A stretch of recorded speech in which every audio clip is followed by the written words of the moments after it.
Cantonment స్థానానికి ఉప ఎన్నిక జరగనుంది. ఇటీవల అసెంబ్లీ ఎన్నికల్లో బీజేపీ నుంచి కంటోన్మెంట్లో పోటీ చేశారు శ్రీ గణేష్ పై 17,169 ఓట్ల మెజారిటీతో లాస్య నందిత గెలుపొందారు. ఇటీవల బీజేపీ నుంచి కాంగ్రెస్లో చేరారు శ్రీ గణేష్. ఈ మేరకు ఉప ఎన్నిక బరిలోకి ఆయన్నే రంగంలోకి దింపింది టీ కాంగ్రెస్.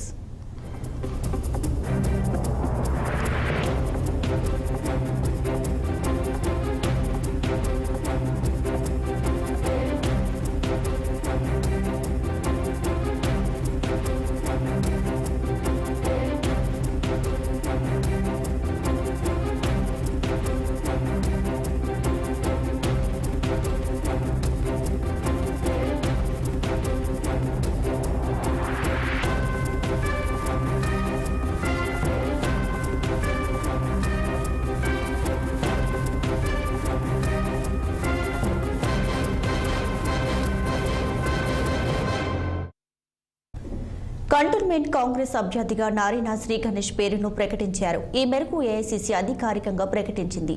లాస్య నందిత మృతితో ఖాళీ అయిన కంటోన్మెంట్ స్థానానికి ఉప ఎన్నిక జరగనుంది.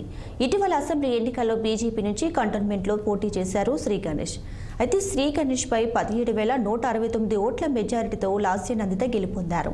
ఇటీవల బీజేపీ నుంచి కాంగ్రెస్లో చేరారు శ్రీ గణేష్. ఈ మేరకు ఉప ఎన్నిక బరిలోకి ఆయన్ని రంగంలోకి దింపింది టీ కాంగ్రెస్. ఇక దీనికి సంబంధించి పూర్తి డీటెయిల్స్ మా ప్రతినిధి శ్రీనివాస్ అందిస్తారు. Srinivas. Thank you Deepika. Secunderabad cantonment అసెంబ్లీకి సంబంధించిన ఉప ఎన్నికకు కాంగ్రెస్ అభ్యర్థిగా నారాయణ శ్రీ గణేష్ ని ప్రకటిస్తూ కేసీ వేణుగోపాల్ కాంగ్రెస్ ప్రధాన కార్యదర్శి ఇప్పుడే అధికారికంగా ఉత్తర్వులు జారీ చేశారు. అయితే ఈ నేపథ్యంలో ఏదైతే లాస్య దివంగత మాజీ ఎమ్మెల్యే లాస్య రోడ్డు ప్రమాదంలో చనిపోవడంతో ఈ సికింద్రాబాద్ కంటోన్మెంట్ స్థానం ఖాళీ అయిందని చెప్పాలి. ఈ నేపథ్యంలో కూడా దీనికి సంబంధించి ఇటీవల ఏదైతే ఎన్నికల షెడ్యూల్ ప్రకటించింది.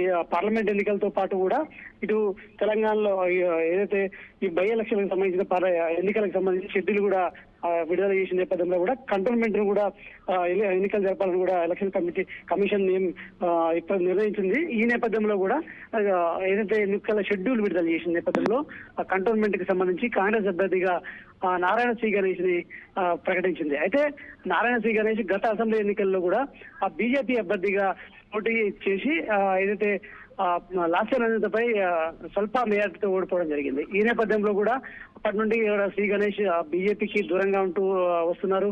అదేవిధంగా ఇటీవల కాలంలోనే కాంగ్రెస్ పార్టీలో చేరడం జరిగింది. అదేవిధంగా దాదాపుగా అంటే గతంలో కాంగ్రెస్ అభ్యర్థిగా కూడా దివంగత గద్దర్ కూతురు వెన్నెలని కూడా కాంగ్రెస్ అభ్యర్థిగా ప్రకటించింది. అయితే వెన్నెల అసెంబ్లీ ఎన్నికల్లో ఓడిపోవడం, అదేవిధంగా లాస్య నందిత గెలవడం జరిగింది. ఈ నేపథ్యంలో కూడా ఈసారి కూడా లాస్య నందిత మృతి చెందడంతో వచ్చిన ఈ బైపోల్ కు సంబంధించి వెన్నెలను ప్రకటిస్తారని కూడా అందరూ భావించినప్పుడు కూడా కాంగ్రెస్ లో, కానీ ఇటీవల బీజేపీ నుండి కాంగ్రెస్ లో చేరినటువంటి శ్రీ గణేష్ ను మాత్రం అభ్యర్థిగా నిలబెట్టిందని చెప్పొచ్చు. ఈ నేపథ్యంలో కూడా అంటే శ్రీ గణేష్ ఏదైతే కంటోన్మెంట్ నియోజకవర్గంలో బలమైన అభ్యర్థిగా ఉన్నాడో అదేవిధంగా కాంగ్రెస్ లో చేరడంతో కాంగ్రెస్ అభ్యర్థిగా ప్రకటించిందని చెప్పొచ్చు. సో మొత్తానికైతే ఖచ్చితంగా అయితే గతంలో ఏదైతే రేవంత్ రెడ్డి చెప్పిన ప్రకారం ఏదైతే వాళ్ళ కుటుంబ సభ్యులు ఎవరైనా నిలబడితే మేము పోటీలో ఉండాలా వద్దని ఆలోచిస్తామని కూడా చెప్పిన పరిస్థితి. కానీ ఇప్పటివరకు ఎలాంటి నిర్ణయం తీసుకున్నప్పటికీ ఈసారి మాత్రం ఖచ్చితంగా బరిలో నిలవాలి, ఖచ్చితంగా కంటోన్మెంట్ లో గెలవాలని కూడా భావిస్తుంది. ఈ నేపథ్యంలో కాంగ్రెస్ అభ్యర్థిగా శ్రీ గణేష్ ని నియమించిందని చెప్పొచ్చు. Deepika. Right Srinivas, thank you.